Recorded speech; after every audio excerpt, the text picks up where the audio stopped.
Hello friends, welcome to my channel. तुम्हा सगळ्यांना नवरात्रीच्या तिसऱ्या दिवसाच्या खूप खूप शुभेच्छा।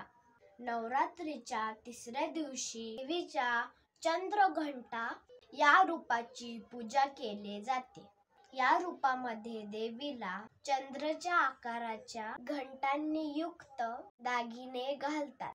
चंद्राचा संबंध मानवी मनाशी आहे आणि घंटेचा ध्वनी मनाला वर्तमान क्षणात घेऊन येतो। चंद्राच्या कलांप्रमाणे मन देखील सतत आकुंचित प्रसारित होत असतं।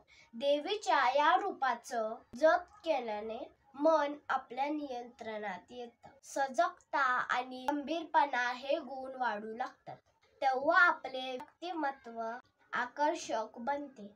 चंद्रघंटा ही मनाच्या या आकर्षतेचे प्रतीक आहे। तिसऱ्या दिवसाचा तिसरा रंग आहे निळा रंग। निळा रंग देवीची शांत, सुंदर आणि शिस्तबद्ध रूप दर्शवतो। तसेच तो शक्ती आणि विश्वासाचे प्रतीक आहे। वाटलं मित्रांनो, तुम्हाला सगळ्यांना हा व्हिडिओ आवडला असेल तर नक्कीच कमेंट मध्ये सांगा। भेटूया पुढच्या ब्लॉग मध्ये। बाय।